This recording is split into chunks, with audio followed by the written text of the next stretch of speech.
All right, in this video, we are going to take a look at the circular definitions of the trigonometric functions and how we can begin to use them. Some very beginning type problems, just simply using the definitions, getting comfortable with them. Here we have a point P with coordinates -15, 8 on the terminal ray of an angle in standard position. What are the values of the trig functions of this particular angle? So I am going to begin by drawing a coordinate plane and a rough plot of the point -15, 8. The point -15, 8, if that's -15, that might be 8-ish. And that's going to be in the second quadrant. So angles in standard position. So that's my initial ray and my terminal ray. Not very straight, I apologize. And this has the coordinates -15, 8. So to work with my circular definitions, I need a value for x, a value for y, and a value for r. Well, I have x at -15. I have a value for y of 8, and I can figure out the r. What I could do to do this, figure this out, is to use the fact that if I had a circle that goes through that is centered at the origin and goes through the point -15, 8. Its equation would be x squared plus y squared equals r squared. X is -15, y is 8, and I could figure out my r squared from there. Excuse me, let me do it this way. 15 squared is 225. 8 squared is 64. 225 plus 64 is 289, I do believe. And that's r squared. And take the square root of both sides, I believe is 17. So my r is equal to 17. I can fill that 17 right in there. And now it's just a matter of applying those values into the trig definitions. So sine of theta defined as y over r will be 8/17. Cosine of theta defined as x over r is -15/17. Now we just got to be careful with our signs now because we're dealing with different quadrants. Tangent of theta defined as y over x will be -8/15. I wrote it as -8/15. The whole thing is negative, not the 8, but it's based on the 15, but those are equivalent. I have 3 more trig values to go. Those other 3 trig values are the reciprocals. The reciprocal of sine is cosecant, so the reciprocal there will be 17/8. Cosine is reciprocal of secant. That will be -17/15, not because the 17 is negative, but because the 15 is negative. And cotangent of theta is going to be -15/8. So that's how we can go about figuring that out. Now, before we move on, one thing that we should note about the angle that we're dealing with is that we never actually said what this angle is. We don't know if it is a positive second quadrant angle that has a measure of less than 180 degrees. We don't know if it is possibly a negative angle,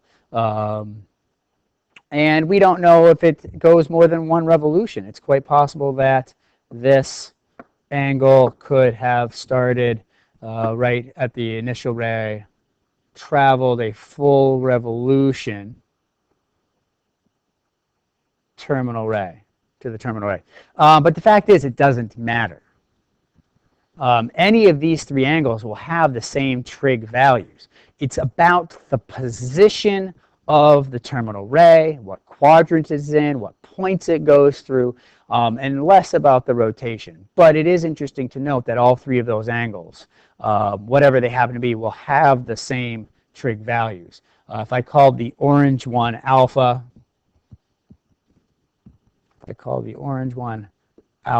the green one beta, and the black one gamma, I could make the statement that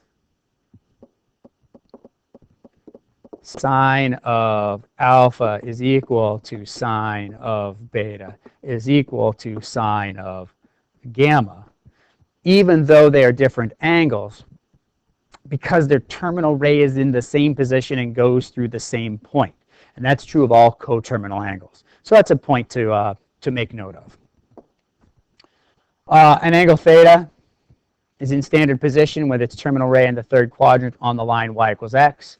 What are the values of the trig functions of the angle? It's the same question as before with a little bit of purposeful misdirection to make you think about what's going on. If I have my coordinate plane, I have an initial ray, and my terminal ray is going to be in the third quadrant on the line y equals x. What I would think of is that the terminal ray being on the line y equals x, that line y equals x is a line with a slope of 3 and a y-intercept of 0. So I could just kind of sketch that out a little bit and say it's going to have a slope of 3 with a y-intercept of 0. I don't know what angle it is. So how am I going to figure out what values I need? Remember, I still need a value for x, I need a value for y, I need a value for r. Well, all I need to do is choose any point along the terminal ray. I can choose any point x comma y along the terminal ray. It doesn't matter where it is. It can be really close. The x's and y's will be smaller. The radius will be smaller. I could choose it quite far out. The x will be larger. The y will be larger. And the radius will be larger. But it doesn't matter because we're dealing with ratios, and they'll be all proportional, and it'll all work out at the end. So I just need to choose some point along this line, y equals 3x. So I might just choose something that's fairly easy to work with. Since I know I have a slope of 3, I could go down 3 and back 1. And I could say, well, that's going to be at the point -1, -3. That's just one of them. I could figure out what the radius is going to be. Once again, I draw that circle. I know it's going to be centered at the origin. I know that it's going to be x squared plus y squared equals r squared. My x is -1. My y is -3. 1 plus 9 equals r squared, so that r is going to be equal to the square root of 10. And that's a fine choice. So I've got an x of -1, a y of -3, and a radius of the square root of 10. And so now it's just a matter of applying the trig definitions.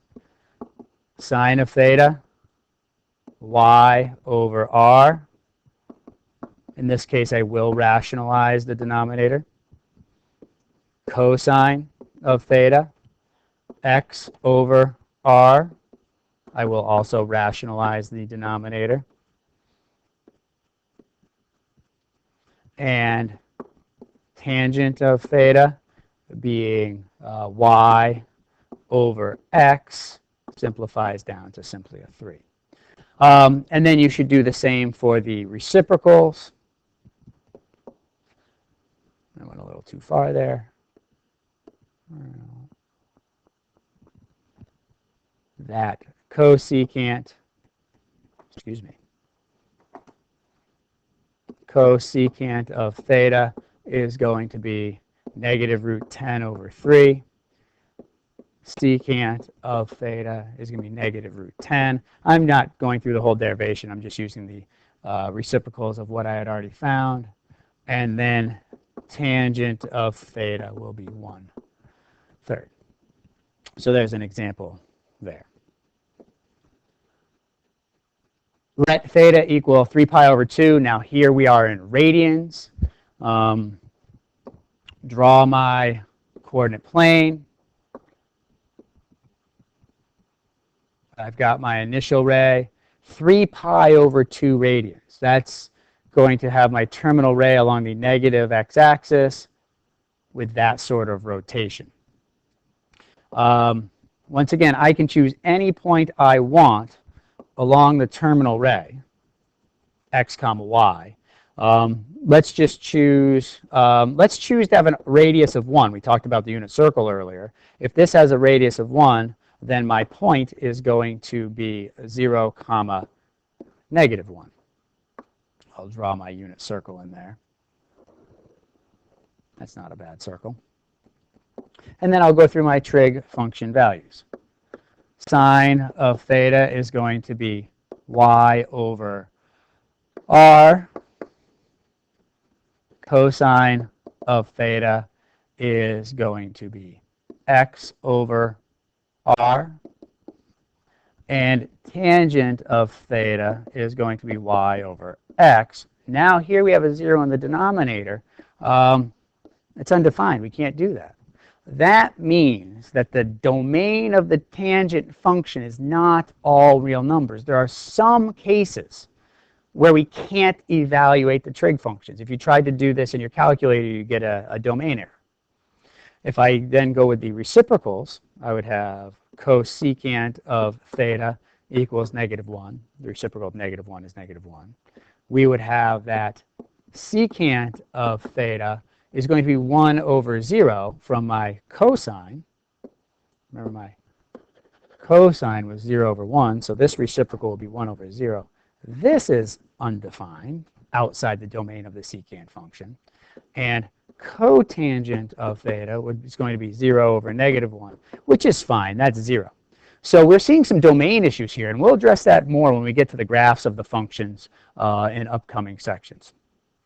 So just a few examples of how to work with the trig definitions and what that might look like.